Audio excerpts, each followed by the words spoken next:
Arlington National Cemetery, Donald Trump participated in a wreath-laying ceremony to mark the third anniversary of a deadly attack on U.S. troops in Kabul, Afghanistan. 13 U.S. soldiers were killed during a chaotic withdrawal that continues to be the focus of Trump criticism of the Biden-Harris administration. But while in Arlington on this day, Donald Trump generated his own controversy with this. Trump had a photo op with the family of a soldier killed, and Trump gave a thumbs up. Such photo ops are not allowed, according to the visitor rules for Arlington National Cemetery. Quote, partisan activities are inappropriate in Arlington National Cemetery due to its role as a shrine to all of the honored dead of the armed forces of the United States and out of respect for the men and women buried there and for their families. Services or any activities inside the cemetery there shall not be partisan in nature.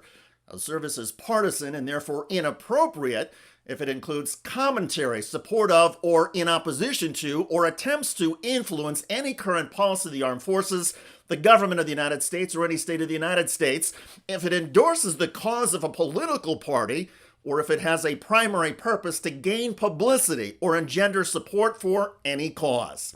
Does this photo endorse the cause of Donald Trump and the Republican Party? It sure does. Is the primary purpose to gain publicity? You bet. Donald Trump did not visit Arlington Cemetery last year or the year before, but now, less than 75 days before the election, Donald Trump is trying to make a political appeal to military veterans. And on top of desecrating Arlington National Cemetery, Trump then went to a National Guard conference in Michigan, spoke about military veterans, and desecrated the truth. So I created and have VA Choice. They've been wanting to do it for 57 years. I got it done. Passed in Congress, and that was a lie. The VA Choice Act was passed under President Obama. As Newsweek reports, the VA Choice Act, or the Veterans Access to Care Through Choice, Accountability, and Transparency Act, was passed in 2014 under President Barack Obama. According to The Hill, the bipartisan bill expanded the number of options veterans have for receiving care and granted the United States Secretary of Veterans Affairs more power to fire executives. It included choice cards for veterans to see non-VA providers if they could not get appointments with the agency within 30 days or live more than 40 miles from a clinic, and added nearly $500 million for hiring additional nurses and doctors. Senators Bernie Sanders and John McCain were the main architects of the legislation. In June 2018, Trump signed the Mission Act, which made it easier for veterans to seek private care. This was an update of the VA Choice Act and consolidated the existing healthcare programs under the Veterans Affairs Department into one central program. But nonpartisan fact-check organizations say that Trump's claims about passing VA Choice and getting things done that had not been done for 57 years, those claims are false.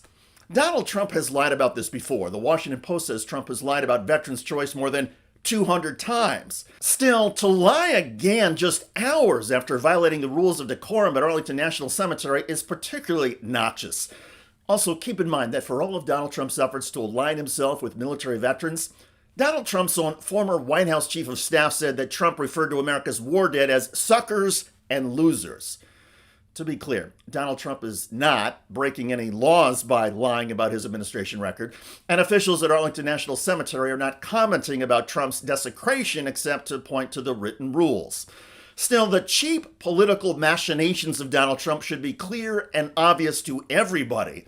Donald Trump only seems to care about veterans if they or their cause can somehow help him politically. And Trump is not exactly helping himself these days with his low-energy, boring speaking style. By many accounts, Trump's remarks in Detroit came across as stale and sleepy. At one point, Trump spoke about using the National Guard to stop Black Lives Matter protesters. As president, I stood with the National Guard as you saved Minneapolis, saved Kenosha, and saved Washington, D.C. I saved them.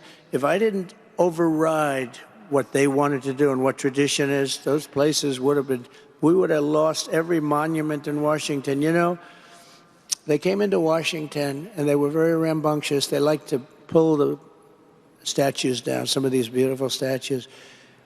And then they hit Abraham Lincoln. I said, all right, that's the end of that.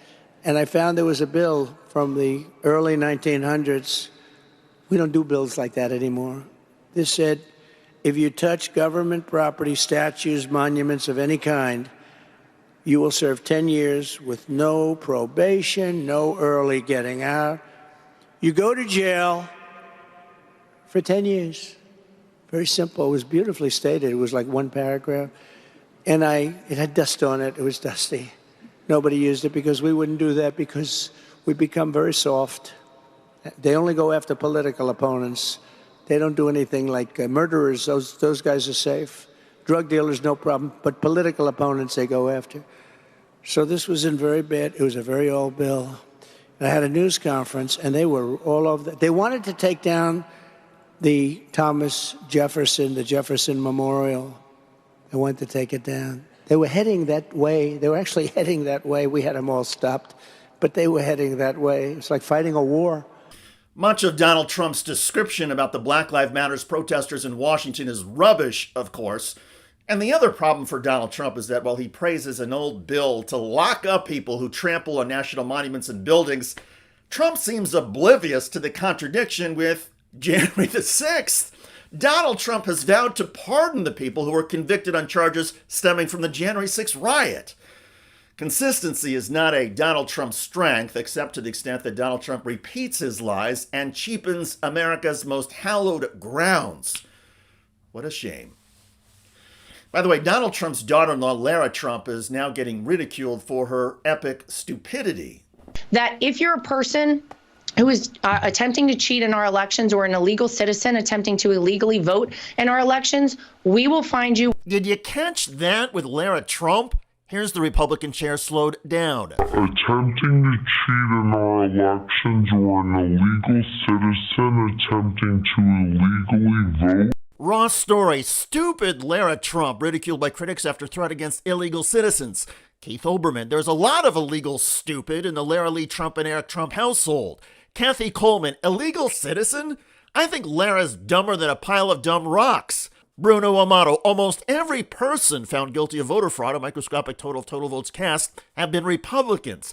And Mr. Neuberger, when singing career doesn't work, dabble in fascism. We're watching everything. We're filing lawsuits when necessary, and we're making sure we have people everywhere votes are being cast and counted to have eyes on everything. And never mind eyeing everything. Just a few months ago, Lara Trump went even further. We now have the ability at the RNC not just to have poll watchers, people standing in polling locations, but people who can physically handle the ballots. We want people all across this country. Can we do this? I want to hear. This is really fascinating to me. But people who can physically handle the ballots. Check out that video at the link below. It generated a lot of comments on YouTube. One of the most popular is from Aggressive Attitude, who wrote, Janice from the Muppets has really gone downhill. Funny, I got it. I look forward to reading your comments about Donald Trump desecrating Arlington National Cemetery. I'm David Schuster. Thanks for joining us.